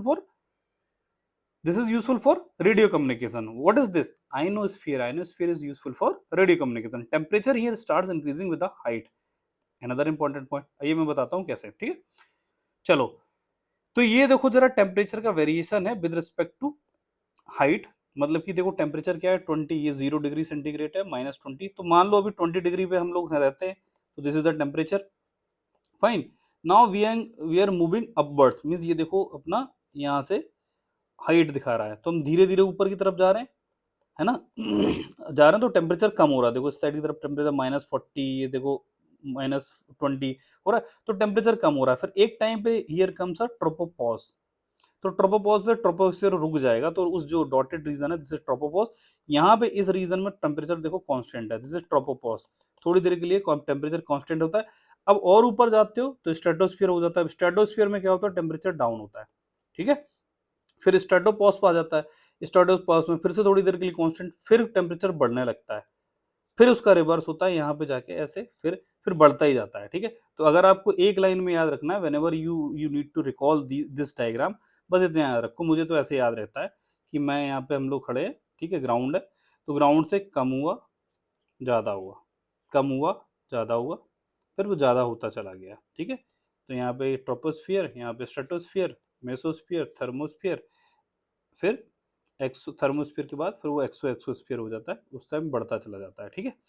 तो ऐसे ऐसे याद रखो, ऐसे ऐसे ऐसे ऐसे ऐसे ऐसे ऐसे ऐसे ऐसे बढ़ गया ठीक है। चलो, तो ये देखो ट्रोपोस्फियर की थोड़ा लिखी है रेंज क्या होती है, 13 किलोमीटर तक ऑन एन एवरेज, स्ट्रेटो 50 और मेसो 80 तक, ठीक है। नाउ ऐसे ये चैप्टर खत्म होने की कगार पे आ गया। The ionosphere is known as exosphere, ठीक है। ये क्या है? No no, the upper most layer of atmosphere above ionosphere is known as exosphere, ठीक है। एक्सोस्फियर में निकल जाते हैं फिर बाहर की तरफ, ठीक। तो उसके बारे में बहुत ज़्यादा जानकारी नहीं लेनी है आपको, बस इतना है। Elements of weather and climate देख लेते हैं, ठीक है। द मेन एलिमेंट्स ऑफ ये सब हम अगले चैप्टर्स में देखेंगे। तो this is how we are finishing this chapter. Now let us move with another chapter, ठीक है। ये तो हमारा क्लाइमेट वाला यूनिट आ गई। अब इसमें एटमॉस्फेयर की कहानी समझ में आ गई। नो एक्ने, हमने क्या क्या पढ़ा? नो एक्ने, फिर ये हमने बहुत अच्छे से कंसेप्ट समझे। Okay, we have all read about it. Troposphere temperature variation and with the causes, ये फिर लेयर्स में टेम्परेचर कैसे वेरिएशन होता है, हाइट्स क्या क्या होती हैं, क्यों होता है, ये सब हमने समझा। Now moving towards another chapter, ठीक है, that is solar radiation, heat balance and temperature. What is this all about chapter? चलो, चैप्टर नंबर 9 देखो। What is this wind? Wind is the horizontal movement of air, is so called wind. बस इतना याद रखो, है ना, wind. Air और wind में यही अंतर होता है। चलो आगे आते हैं, सोलर रेडिएशन के बारे में बात करते हैं। बहुत इंपॉर्टेंट चैप्टर्स हैं दोनों के दोनों, मैं फिर से बता रहा हूँ। The earth surface receives most of it energy in short wavelength. ये जितना भी एक एक रेड हाईलाइटेड है, this is probable question in exam, correct. So there are two types of wavelength. Wavelength, what do you mean by wavelength? This is a wave, है ना, और इसका ये क्या होता है, ये पीरियड होता है। जैसे यहां से शुरू हुआ, चलो यहाँ से टॉप टू टॉप ले लो, दिस इज एक पीरियड। मतलब अगर एक साइकिल देखी जाए तो इतना साइकिल है, ठीक है। ये साइन वेव आपने सुनी होगी, this is sinusoidal wave in physics. So this is a period, this is a period. अब कोई सा टॉप टू टॉप ले लो तो फिर यहाँ तक जाना पड़ेगा, ठीक है। तो this is a whole period. तो ये जो डिस्टेंस है इस वेव की, this is so called wavelength. और ऐसे जितने भी राउंड्स हो जाएं, एक दो, एक ये हो गया, फिर दूसरा ये हो गया, ये जितने राउंड्स एक सेकंड में हो जाएं, that is so called frequency, means cycle पर सेकंड। फ्रीक्वेंसी इज साइकिल पर सेकंड, ठीक है। नहीं, डिटेल में नहीं जाने का अपने को सर, आप काहे को अपना इंजीनियरिंग यहाँ पे दिखाने लगते हो, मुझे पता है आपने इंजीनियरिंग करी है, इलेक्ट्रिकल इंजीनियरिंग करी है। अरे नहीं, इलेक्ट्रिकल इंजीनियरिंग नहीं है, these are the basic things, you don't need to learn about all these things, है ना, ये बेसिक्स हैं, ज़्यादा नहीं इसमें जाना है। बस आप समझ लो कि फ्रीक्वेंसी और आपका ये वेवलेंथ क्या होता है, ओके। सो सोलर रेडिएशन के बारे में हम लोग पढ़ रहे थे, सोलर रेडिएशन के बारे में ना। हाँ, अब जो मैंने शॉर्ट वेवलेंथ बताया, तो देखो एक तो ये जो वेवलेंथ है, ये तो एक शॉर्ट हो गई। ये वेवलेंथ क्या है, ये बड़ी वेवलेंथ है। देखो वेवलेंथ बड़ी हो रही है ना, इसीलिए मैं आपको डायग्राम दिखा रहा था। सो जनरली जो सन से आता है वो हमारे पास, दैट कम्स इन, ये एनर्जी बोलते हैं एच न्यू, है ना। तो फोटॉन्स, फोटॉन्स के फॉर्म में आते हैं। फोटॉन्स मीन्स एक पार्टिकल्स होते हैं सन के, एनर्जी के पार्टिकल। तो जो मैं बोल रहा हूँ, ये जो इनकी वेवलेंथ होती है, जो अर्थ से आ रही है एनर्जी एच न्यू, या जो एनर्जी सन की रेडिएशन आ रहे हैं, बस इतना याद रखो, सन से शॉर्ट वेवलेंथ आती है, शॉर्ट वेवलेंथ के रेडिएशन आते हैं, रेडिएशन, है ना, शॉर्ट वेवलेंथ रेडिएशन, तो सन से आते हैं शॉर्ट वेवलेंथ, ठीक। As the earth is geoid resembling a sphere, the sun rays fall obliquely. Obliquely मतलब कि अलग अलग हिसाब से पड़ती है at the top of atmosphere, and the earth intercepts a very small portion of sun energy on an average. This ये याद करने की जरूरत नहीं है, कोई बात नहीं है। अब क्या होता है, जब रिवॉल्यूशन अराउंड द सन कर रही है earth, the earth is farthest from the sun on 4th July, remember this date. और यही ऐसे ही क्या होता है 3rd जनवरी को, माई बर्थडे इज इन जनवरी, तो मेरे को लगता है सन पास में है, तो मेरे को तो ऐसे याद है ना। The nearest to the sun is on which date, 3rd January, है ना। तो मेरी ये क्या हो गया, इसको इस बोला जाता है पेरीहेलियन, पेरीहेलियन। तो देर आर टू वर्ड्स, आप याद रखना कि जो 4 जुलाई, मतलब कि देखो लगभग देखोगे ना, तो लगभग 6 महीने का डिफरेंस है, ठीक है। ऑन माई, मुझे ऐसे याद है कि जो बर्थडे मेरा 11 जन को है, तो जनवरी के आसपास ये यहाँ पे क्या होता, पी फॉर पास आता है। मुझे याद है कि मेरे पास सन आता है मेरे को एनर्जी देने, है ना, मेरे बर्थडे के आसपास। सो आप ऐसे याद रख लो। चलो दूसरा तरीका, ये तो बर्थडे पर्सनल हो गया, आप ऐसे याद रखो, व्हेन द ईयर स्टार्ट्स, जब स्टार्ट होगा ईयर, तो ऑब्वियस सी बात है सन अपना कुछ ना कुछ एनर्जी देने आएगा। तो ऑन द 3rd जनवरी, जनवरी में सन जो अपना ईयर स्टार्ट होता है, तो पास में आता है, P for pass, pass mean perihelion, मतलब कि उस टाइम पे नियरेस्ट होता है सन अपने अर्थ के। And opposite to that, after 6 month on the same date almost 4 July, है ना, एपीहेलियन आता है। एपहेलियन मीन्स फारदेस्ट हो जाता है sun. Helio, helio is a root, है ना, दैट डिनोट्स सन, सन। आपने हेलियोस्फीयर सुना, हेलियोस्फीयर मीन्स सन का स्फीयर होता है। हेलियो, हेलियो कहीं भी आ जाए related to sun, okay. So aphelion means farthest है sun, perihelion means P for पास, तो पास वाला याद रहेगा, जनवरी में याद रहेगा, तो यू विल बी रिमेम्बरिंग। अच्छा ये लिखा तो देखो, पी फॉर पास, नियरेस्ट टू सन, सो पास मीन्स नियर। सो ये आपको डेट्स याद रखनी है, probably they can come, I think it has already been asked in your exam. Variability of insolation and the surface of earth, sir earth, earth के surface पे कैसे कैसी वेरिएशन होता है इंसोलेशन का। इंसोलेशन मीन्स इन मीन्स आना, और सोलेशन means मतलब कि सन का radiation, okay. The amount of and the intensity of insolation very during a day, in a season and a year, सही बात है। अब कौन कौन से फैक्टर्स होते हैं जो इस वेरिएशन को लाते हैं, याद रखना है। रोटेशन ऑफ अर्थ हमें पता है, अर्थ घूमेगा तो ऑब्वियस सी बात है, कहीं पे धूप होगी दिन में, कहीं शाम होगा। द एंगल ऑफ इंक्लिनेशन हमें पता है, पोल्स और जो ट्रॉपिक्स हैं वहाँ पे इंक्लाइंड रेज पड़ती हैं, ऑब्वियस सी बात है, तो लैटिट्यूडनल वेरिएशन ऑफ सनरेज होता है। द लेंथ ऑफ डे, जाहिर सी बात है वही चीज़ है। The transparency of atmosphere, obvious सी बात है, जहाँ पे क्लाउड्स वगैरह होंगे तो वहाँ पे सनरेज नहीं पड़ेगी ना, तो दैट इज वाई इंसोलेशन वहाँ पे कम होगा। And the configuration of land in terms of its aspect, ठीक है, कन्फिगरेशन लैंड का मतलब यहाँ पे भाई रेन शेडो रीजन आ रहा है, तो वहाँ पे हो सकता है सन की रेज जल्दी ना पड़े माउंटेन्स पे, है ना। चलो लास्ट की दो चीजें कम important. The fact that the earth axis makes an angle of 66 ये with the plane of its orbit around the sun, this is important. हम लोग सुनते हैं 23 पॉइंट, वो क्या है, विद रिस्पेक्ट टू एक्सिस है। Do you understand this point कि this is this angle earth is inclined at by 23.5 degree with its axis, tilted axis है। however with respect to plane, मैं आपको डायग्राम से समझाता हूँ, it is 66.5। देखो इसको समझो। सी हमारी अर्थ कैसे है, प्यारी earth, suppose this is the earth,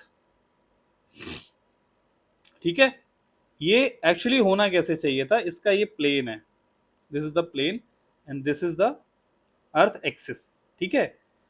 now अब क्या होता है कि अब इसके अगर ऐसे सीधी होती है तो सारा कुछ सेम था कि ये इसका प्लेन है, ठीक है, और ये इसकी एक्सिस है। However it is like this, ये ऐसे इंक्लाइंड है, ठीक है, इंक्लाइंड है कितना, ये 23.5 डिग्री, तो ये एक्सिस से इंक्लाइंड है इतना। तो अगर ये पोल देखा जाए, ये जो इसका जो टिल्टेड एक्सिस है, इसके जो ये जो ऑर्बिटल प्लेन है, जो प्लेन है अर्थ का, तो वहां से कितना है, तो ये हमें पता है कि 90 माइनस, ये होल इज 90, तो 90 minus 23.6 means 66.5 degree. So if anybody asks you the earth axis, tilted axis is inclined by which angle with respect to this plane, अर्थ के प्लेन से, तो वो कितना है 66.5। रिमेंबर दिस, ये देखो डायग्राम समझ लो कि ये तो अपना आपका अर्थ का प्लेन है, ऑर्बिटल प्लेन, ये उसकी जो एक्चुअल एक्सिस हो सकती थी, लेकिन ये तो इंक्लाइंड है, तो नॉर्थ पोल यहाँ पे चला गया, तो ये कितना है 23। तो ये पोल, ये जो एक्सिस का टिल्टेड एक्सिस का प्लेन से कितना है 66.5। रिमेंबर दिस, ठीक है। ये अर्थ की एक्सिस जो है उससे जो टिल्टेड है, इसमें आप समझ गए हो मैं क्या कहना चाह रहा हूँ, ठीक है, तो ये समझ में आ गया। तो इससे क्या होता है कि डिफरेंट लैटिट्यूड्स पे डिफरेंट सनरेज पड़ती हैं, ये हम आपको समझा चुके हैं बहुत बार, ठीक है, इसीलिए वो सॉलिस्टाइज वगैरह और इक्वेटर इक्विनॉक्स की सिचुएशंस आते हैं। चलो अब जो क्या है नेक्स्ट फैक्टर क्या है, the second factor that determines the amount of insolation received is the angle of inclination of rays. मतलब कि यहाँ पे मान लो सन है अपना, तो ट्रॉपिक्स मान लो, मैंने अभी ऐसे ही बता दिया, ट्रॉपिक्स पे तो यहाँ पे डायरेक्ट ऐसे पड़ रही हैं, लेकिन जो अभी डायग्राम याद रखना, मैं बार बार नहीं बनाऊंगा, यहाँ पे ये रेस कैसे पड़ रही हैं, ये ऐसे स्लैंट रेस पड़ रही हैं, दिख रहा है, ये स्लैंट रेस हैं। तो यहाँ पे जो हीट होगी, जो इस रीजन में हीट होगी वो ज्यादा पड़ेगी, क्योंकि ये कम एरिया में डायरेक्ट सनरेज पड़ रही है, लेकिन ये तो फैली फैली जा रही है। If you take a torch at home, ये वॉल पे अगर आप ऐसे डालोगे ना, बहुत लंबी सी वॉल है, तो अगर डायरेक्टली डालोगे तो इतने एरिया में डालेगी, थोड़ा सा आपने इंक्लाइंड कर दिया तो उसका एरिया पता क्या हो जाएगा, इतना ऐसे चली जाएगी, वैसे ऐसे ऐसे करके। So this is the same concept in the sunrays as well, कि जितना इंक्लाइंड होती है तो ज्यादा एरिया में लाइट जाती है, ठीक। ये आएगा, तो वो यही कहना चाह रहा है कि जो इंसोलेशन कितना आता है वो इंक्लिनेशन पे भी डिपेंड करता है, this depends on the latitude of a place. जाहिर सी बात है, जो लैटिट्यूड दूर है उस पर इंक्लाइंड आएगा, जो ट्रॉपिक्स में है उस पर स्ट्रेट आएगा सनरेज, है ना। The higher of the latitude is the less is the angle they make with the surface of the earth resulting in slant rays. बस इतना याद रखो, स्लैंट रेज पड़ती है, ठीक है। The area covered by vertical rays is always less than the slant rays, सही बात है, क्योंकि जो एरिया जो होता है वर्टिकल रेज जो यहाँ पे पड़ रही है, ये कम एरिया में उतनी हीट आ रही है, हाउएवर इतने ज्यादा एरिया में देखो स्लैंट रेज जा रही है ना, beyond the tropics, temperate region में। If more area is covered, मतलब कि हमारा वो बियॉन्ड ट्रॉपिकल एक्स्ट्रा ट्रॉपिकल की चीजें की बात होता है, area gets distributed and the net energy received per unit area increases. Sir ये क्या बातें कर रहे हो यार, ये per unit area and all. सुनो भाई, ये क्वेश्चन है एग्जाम्स के. If more area is covered, the energy gets distributed and the net energy received per unit area decreases. बात सुनो मैं क्या कह रहा हूँ. ये अर्थ है ना, ये पे सनरेज यहाँ पे इतने पे पड़ रही है स्ट्रेट, इतना एरिया है चलो सपोज 10, ठीक है, और ये यहाँ से इंक्लाइंड पड़ रही है इतने एरिया में, तो ये तो पूरा एरिया ज्यादा है, सपोज ये 50 है ना, ठीक है, 50 नहीं, ये सनरेज चलो यहाँ पे जो गिर रही है वो भी 10 गिर रही है, ठीक है, अब मैं इक्वल ले रहा हूँ, 10 यहाँ भी गिर रही है और 10 यहाँ भी गिर रही है, ठीक है, लेकिन इसका इसका जो एरिया था वो एरिया था कितना, मान लो मैं बोल रहा हूँ 2 यूनिट्स बता रहा हूँ, और यहाँ का जो एरिया था कितना था, ये मैं बोल दे रहा हूँ चलो 5, ठीक है. तो चलो यहाँ का देखता हूँ कि जो कैलकुलेट करता हूँ, दोनों पे इक्वल मैं रेज गिरा रहा हूँ, तो यहाँ 10 यहाँ पे भी 10 बोल रहा हूँ, ठीक है. तो इसका देखो पर यूनिट एरिया, ये तो एरिया 2 है ना, तो 2 कर दिया, तो ये पर यूनिट एरिया होगा ना, यूनिट एरिया 2 है ना, मतलब कि पर यूनिट एरिया निकालने के लिए कितना एरिया उससे डिवाइड करोगे, एक यूनिट में कितना रहा है, दो, टोटल 2 यूनिट थी तो एक यूनिट में कितना हो गया 5. अब इसमें देखो जरा, इसमें 5 है एरिया, मैं यूनिट्स में बात कर रहा हूँ थोड़ा आप समझना, तो पर यूनिट में कितना आएगा, 5 यूनिट में तो 10 है सनरेज, तो पर यूनिट में कितना आएगा 2. तो देखो यहाँ पे तो 5 आ रहा है, यहाँ पे 2 आ रहा है, तो मतलब पर यूनिट एरिया में जो इंसुलेशन गिर रहा है वो कम है ना, ठीक है. तो जैसे जैसे यहाँ पे एरिया ज्यादा होता है तो पर यूनिट में, तो पर यूनिट जो एरिया होता है, कहाँ पे लिखा था, ये प्रोबेबल क्वेश्चन है यार, ऐसे एग्जाम से आएंगे. सो कहाँ गया ठीक है. If more areas covered, the energy get distributed and the net energy received per unit area decreases. तो मतलब कि if in the exam यही स्टेटमेंट लिख के आएगा कि beyond the tropics the per unit energy received from sun rays is decreasing, ठीक है, beyond the tropics बोला जाए तो yes that is the right. तो इसीलिए हम ट्रॉपिक्स को बोलते हैं हीट सरप्लस रीजन, बताया था आपको पहली क्लास में, और बियॉन्ड द ट्रॉपिक्स के रीजन टेम्परेट वगैरह को बोलते हो तो हीट डेफिसिट रीजन, क्योंकि यहाँ पे पर यूनिट एरिया में जो हीट गिर रही है वो कम है. More over the slant rays are required to pass through greater depth, ठीक है, मतलब वही चीज बता रहा हूँ, और फिर वहां पे क्या होने लगता है, स्कैटरिंग और डिफ्यूजन होने लगता है. सनरेज जा रही तो यहाँ पे डिफ्यूज हो रही है, स्कैटरिंग हो रही है ना. ये देखो डायग्राम आपको पता है. अब जो एक इंपॉर्टेंट पॉइंट है वो जरा ध्यान से सुनना, मैं आपको बता रहा हूँ, ये तब तो आपको समझ में आ रहा होगा ना, ये इक्वेटर, यहाँ पे नाइट हो रही होगी, यहाँ पे सनरेज सीधी आ रही है और ऐसे करके ये सन है, ठीक है, तो यहाँ पे जो तिरछी तिरछी रेज गिर रही होंगी, ये क्या है, इक्वेटोरियल प्लेन है. अब जो इंपॉर्टेंट है ये जनरली लोग स्किप कर देंगे, नहीं पढ़ेंगे, मैं आपको खुद से बोलूंगा तब भी आप नहीं पढ़ोगे. तो यहाँ से ये क्वेश्चन बनेगा, एग्जामिनर इसी पे फोकस करेगा कि ये डायग्राम से कुछ ना कुछ मैं टेबल से क्वेश्चन बनाती हूँ, ठीक है. देखो ये क्या है, इसके बारे में कुछ लिखा है क्या कहीं, वरना मुझे समझाना ही पड़ेगा आपको. चलो खुद से समझाते हैं. देखो, length of the day in hours and minutes on winter and summer solstice in the northern hemisphere. Northern hemisphere को रेफरेंस लेके समर सोलिस्टाइस को अगर मैं आपको याद कराऊं तो कब होगा, 21 जून. Do you remember that class, जब मैंने आपको बताया था, ये सब रटवाया था कि कैसे रटना है. तो चलो लैटिट्यूड के बारे में देखते हैं कि 0 डिग्री 12 डिग्री हम ऊपर बढ़ रहे हैं. सपोज कि मैं जो ये अर्थ है, मैं अभी समर सोलिस्टाइस की बात है, मैं इस रीजन से, इस एरिया से थोड़ा ऊपर बढ़ रहा हूँ कि कैसे कैसे डे और लाइट चेंज हो रहा है. ये तो 0 डिग्री है, यहाँ पे 23 डिग्री होगा, पर मैं बढ़ रहा हूँ तो यहाँ पे अपना सन होगा, ठीक है. ये इंक्लाइंड किसकी तरफ है, सन की तरफ, नदर्न हेमिस्फीयर है, और 21 जून की मैं बात कर रहा हूँ जो कि समर सोलिस्टाइस होता है. At that point what I am telling is कि जून की बात करते हैं, चलो इसकी बात देख लो, जून 22 की बात कर रहे हैं, तो जो 0 डिग्री पे होगा वो होगा 12 घंटे, है ना. तो जो डे आवर्स में बोल रहा हूँ, the length of day will be 12 hours, जून 21 को, है ना. अब जैसे जैसे आप ऊपर की तरफ जाओगे नदर्न हेमिस्फीयर में, वहां पे सनरेज ज्यादा पड़ेंगे, because northern hemisphere is inclined towards sun. धीरे धीरे जाते जाओगे और क्या होगा, यहाँ पे जो होगा, यहाँ पे सबसे ज्यादा देर तक लाइट जा रही होगी, बिकॉज वो स्लैंट है, तो सबसे ज्यादा देर तक पोल पे लाइट जा रही होगी. केवल और केवल मैं 21 जून की बात कर रहा हूँ, ठीक है. सो अगर मैं 21 जून की बात करूं तो क्या होगा, यहां पे क्या होगा, 13 घंटे का दिन हो रहा होगा.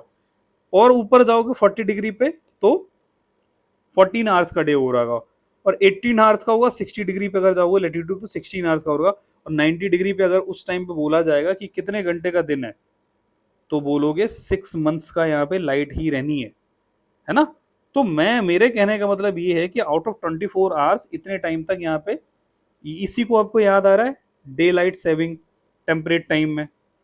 मैंने बताया था आपको एक कंसेप्ट कि टेम्परेट टाइम है जो क्लॉक्स को एडजस्ट कर लेते हैं, पीपल जनरली एग्जिस्ट, फिर जो डे लाइट सेविंग होते हैं इलेक्ट्रिसिटी की। आई have told you all these things, है ना। और इतना ही डिटेल में जाना है क्योंकि आपको एक जोग्राफर नहीं बनना है, आपका जोग्राफी ऑप्शनल नहीं है, ठीक है। सो अगर कोई क्वेश्चन पूछे 21 जून को क्या होगा, जैसे जैसे इक्वेटर पे तो 12 घंटे का दिन होगा, नहीं समझ में आ रहा है रट लो, बिकॉज क्वेश्चन गलत करना नहीं बनता है अपने को, है ना। सो if you move towards the poles, if you increase the latitude, then the daytime is increasing. रट लो if you are not able to grasp it, क्योंकि हम कंप्रोमाइज नहीं कर सकते क्वेश्चंस को गलत करना, ठीक है। नाउ चलो मैं एक क्वेश्चन बनाता हूं, यहां पे आपको आंसर करना है अभी के अभी। क्वेश्चन, सपोज देयर आर ये लिख लो question, there are 4 places in world, और वो कौन कौन से, पहला न्यू दिल्ली, दूसरा मान लो मैं बोल दे रहा हूँ बीजिंग, तीसरा वर्ल्ड मैप देखना पड़ेगा मेरे को लैटिट्यूड वाइज, मॉस्को बोल दिया, ठीक है, और चौथा बोल दिया Tamil Nadu, okay. And I am saying on 21 June eight which place you will B observing the longest day, ठीक है। ए इन चारों में बताओ, न्यू दिल्ली, बीजिंग, और ये क्या बोला था, मॉस्को मीन्स रसिया में, तमिलनाडु। तो सबसे ज्यादा तो लैटिट्यूड पे होगा, ऊपर उसी पे तो होगा ना, तो which is eight highest latitude, Moscow, correct. मुझे नहीं पता, वैसे मॉस्को ही होना चाहिए लैटिट्यूड वाइज। सो कोई भी रसिया के ऊपर की कंट्री ले सकते हो, लोकेशन ले सकते हो, तो it will be your answer, simple. ये क्वेश्चन अब मैं आपको बता रहा हूं, just take this question, frame this and ask your people. If they mark it correctly, then tell me the reason. What is the reason behind this concept? And check your knowledge with that person. I'm not competing anyone. I'm not telling. I'm just generalizing कि people को concepts पढ़ने पड़ेंगे. If you know these concepts, then only you will be answering the question in your exam. Correct? चलो. So ये जो diagram था बस आपको समझना है। Similarly you can understand with respect to 22 December 22 means winter solstice, ठीक है।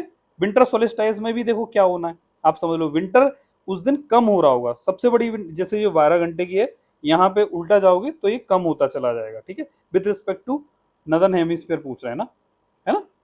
तो ये आपको समझना, समझो इस सब चीजों को बैठ के थोड़ा, ठीक है। चलो, the passage of solar radiation through the atmosphere, अब एज ये क्या होता है ये समझते हैं जरा, कितना बड़ा चैप्टर है, थोड़ा इसको देखते हैं।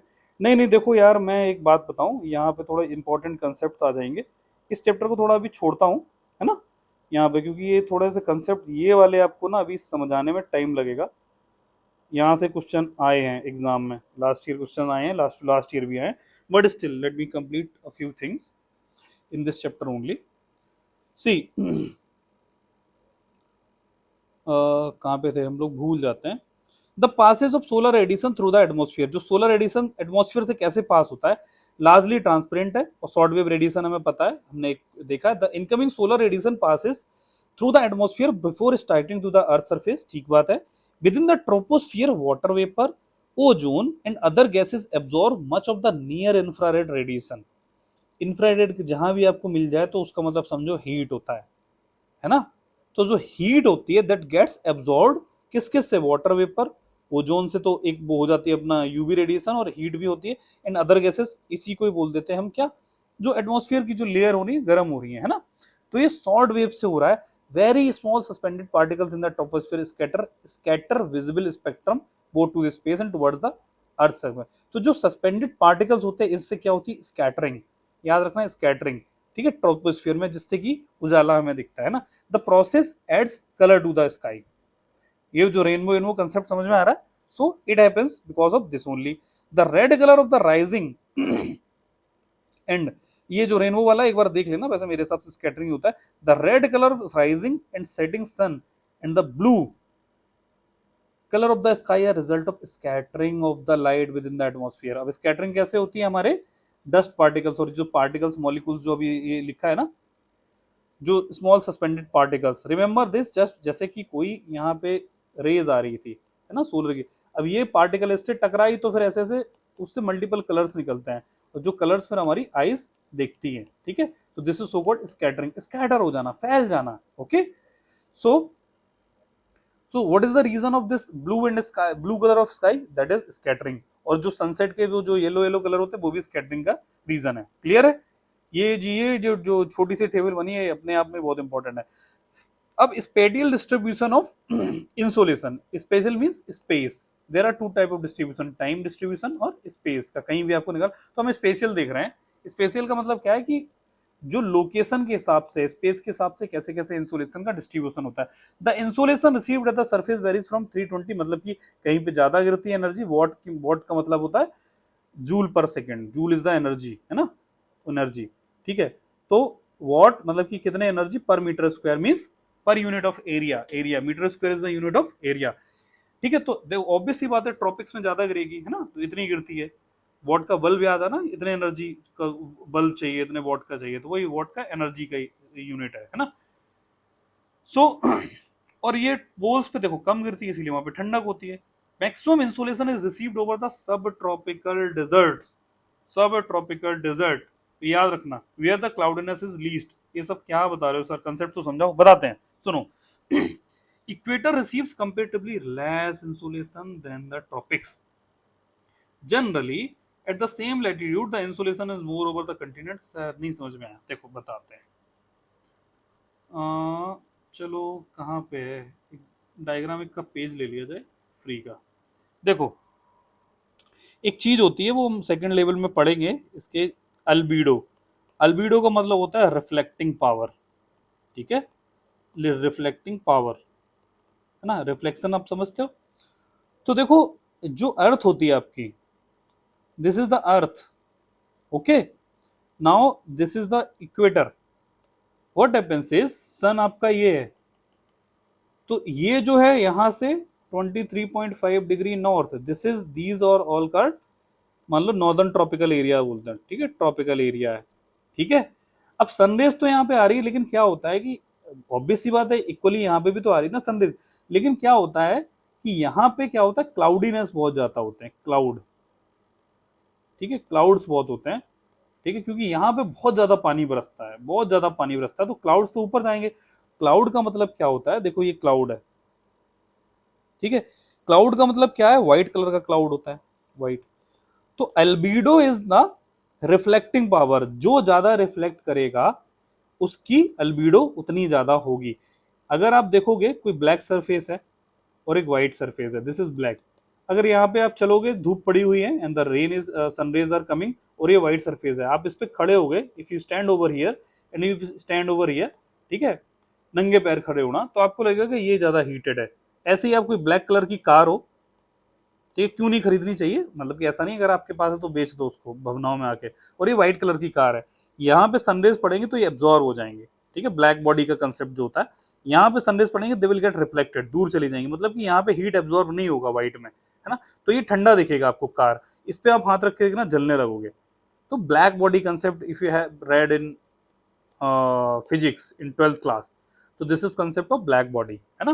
तो ज्यादा एब्जॉर्ब होता है. जैसे अफ्रीकन है, if you think African people are generally black, है ना, not being racist, black is a beautiful colour. सारे भगवान जो थे ना, all gods in Hinduism, they are all black. So never compare, never be racist. Okay, so ज्ञान की बात है नहीं. अफ्रीकन पीपल को देखोगे, दे आर, बिकॉज वहां पे हीट बहुत ज्यादा होती है, तो उनका एक दूसरा बहुत सारे रीजंस भी हैं, जो उनका मेलानिन होता है स्किन में, वो ज्यादा हीट एब्जॉर्बिंग होता है, तो वहां के जनरली आप देखोगे ब्लैक. तो इनके अंदर ज्यादा देखो हीट बहुत जाती है, इनकी बॉडी में हीट. अब ऐसे ही इनको अडॉप्ट ऐसे कराया गया कि इनकी बॉडी से हीट निकले. If you see then African people, you will generally notice that डरना नहीं है आपको। Eyes are generally larger. Okay, suppose this is the nose. यार आप लोग ना कुछ कमेंट नहीं करना कि यार ये कैसे अफ्रीकन पे रेसिस्ट हो रहा है। नोज, आप इनके जो नेजल होल्स देखोगे ना वो भी बहुत बड़े होंगे ऐसे ऐसे, बिकॉज उनको हीट निकालनी है अपने बॉडी से। ठीक है, आप उनके लिप्स देखोगे ना काफी बड़े होंगे, तो उनकी बॉडी भी थोड़ा सरफेस एरिया बड़ा होता है। बाल आप देखोगे वहां से भी जल्दी जल्दी जो स्वेटिंग हो जाए तो छोटे छोटे छोटे बाल होते हैं। ठीक है, here here. So this is this happens in Africa. Similarly if you see China और Mongolia, this is a Chinese person, है ना, this is Chinese person cute सा। तो इनकी आंखें आप देखोगे छोटी, क्योंकि ये हीट डेफिसिट है यार, they are living in the heat deficit region. So they don't need to जो जो आपको अंदर से हीट नहीं निकालनी है आपकी बॉडी से, है ना। सो इसीलिए इनकी आंखें और नाक भी बिल्कुल छोटी सी होती है ना। उनका जो जो जो जो इनकी बॉडी भी स्ट्रक्चर होती है स्मॉल ही होती है, बिकॉज ज्यादा सरफेस एरिया होगा तो फिर वो मतलब हीट उनको ज्यादा निकालनी है। Similarly if you compare the elephant, है ना, दिस इज इंडियन एलिफेंट। ठीक है, आप गूगल पे इमेजेस सर्च करना, this is African elephant. African elephant के आप ईयर देखना, नोटिस करना, है ना।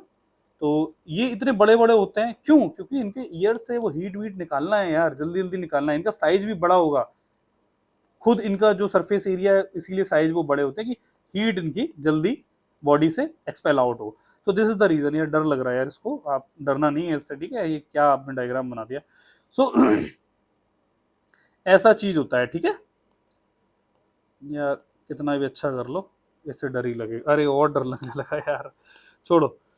सो दिस इज चाइनीज। ओके, तो दिस इज द रीजन कि वाई उनकी जो बॉडी होती है बड़ी होती है, कि उनसे हीट जल्दी निकल जाए। मैं क्यों भावनाओं में बह गया, मैं बता क्या रहा था। हाँ, सो अल्बीडो में समझा रहा था कि अल्बीडो क्या होती है, कि रिफ्लेक्टिंग पावर होती है। यहां से जितना ज्यादा रिफ्लेक्ट कर देगा क्लाउड, तो जितने भी व्हाइट सरफेस होंगे, surface is towards white type of things, तो दे विल बी रिफ्लेक्टिंग। ये ग्लासी सरफेस है ना, ग्लासी, जिससे कि रिफ्लेक्टिंग पावर ज्यादा है, उसका अल्बीडो ज्यादा है। Albedo means reflective power. So what happens is in this equatorial region, बहुत सारे क्लाउड्स होते हैं ऐसे ऐसे। आप समझ रहे हो ना, ये क्यों मैं ऐसा बना रहा हूँ कि ये 0 डिग्री लैटिट्यूड है, ये पोल्स हैं। तो यहाँ पे क्लाउडी होता है, तो यहाँ से ज्यादा लाइट आई, रिफ्लेक्ट हो गई, तो नीचे तक लाइट फिर है ही नहीं ना। तो आप देखोगे यहाँ पे इंसुलेशन थोड़ा कम आता है। However it is not in the case of ये ट्रॉपिक्स। ये ट्रॉपिकल्स में इतने ज्यादा नहीं बनते, तो comparatively this is the region जहां पे सबसे ज्यादा हीट होती है। इंसुलेशन हाईएस्ट होता है कहाँ पे? ट्रॉपिकल रीजन में, सब ट्रॉपिक्स में, ट्रॉपिकल में। ओके, ये इस एक लाइन को समझाने के लिए मेरे को इतना कहानी बतानी पड़ रही है, क्योंकि यहाँ पे रीजन क्या है, यहाँ पे होता है आपके रेनफॉल भी होता है। ठीक है, रेनफॉल हो रहा है, उससे पानी बरस रहा है, उससे भी ठंडा रहता है, लेकिन यहाँ पे क्लाउडीनेस ठीक ठाक होती है। तो this is the region, one among the region, multiple region हो सकते हैं, but one among the main region is this only, है ना। सो कहाँ पे था मैं? इन चार लाइन को समझाने के लिए कि ट्रॉपिकल रीजन में सबसे ज्यादा गिरती है, but equator is also in the tropical region, but equator receives comparatively less insolation than the tropics. Generally at the same latitude the insolation is more over the continent. अब इस line को समझाने के लिए मैंने पूरी कहानी भी बताई अफ्रीका अफ्रीका की। अब ये दूसरी एक और लाइन आएगी, generally at the same latitude the insolation is more over the continent than over the ocean. Again वही कंसेप्ट है, ओशियन है, ठीक है, और ये लैंड है। ये कैसे बताऊं, चलो, suppose this is the ocean, okay, and this is the land. Same अगर इंसुलेशन आ रहा है, ठीक है, तो कहां पे कंपेरेटिवली यहाँ पे ज्यादा गिरेगा, यहाँ पे ज्यादा, क्योंकि यहाँ पे तो क्लाउड्स होंगे, क्लाउड्स रिफ्लेक्ट बैक कर देंगे तो कम ही पहुंच पाएगा। ठीक है, तो यहाँ पे ज्यादा हो गया, तो एक लाइन ही है। तो इन दोनों से एक प्रोबेबल क्वेश्चन आ सकता है, बट विद ड्यू रीजनिंग। समझ में आ रहा है? समझ में आ रहा है? तो ये क्वेश्चन एग्जाम में ऐसे आएंगे। चले, तो ये कहानी तो अभी तक हमने देख ली है, तो अब मिलते हैं अगली क्लास में। यहाँ से एक क्वेश्चन आप एक्सपेक्ट करते हो, इतनी क्लास से एक क्वेश्चन आपको मिल जाएगा। छोटी छोटी मगर मोटी बातें हमने बहुत ज्यादा देखी। इन दोनों चैप्टर से एक क्वेश्चन आपको एग्जाम में फॉर श्योर शॉर्ट, एक नहीं तो दो से तीन भी मिल सकते हैं, लेकिन मिनिमम एक या दो तो मिलने ही है। ये अल्बीडो अल्बीडो ये सब आप समझ गए हो। ठीक है, मिलते हैं नेक्स्ट लेक्चर में। Thank you for listening to me, have a good day.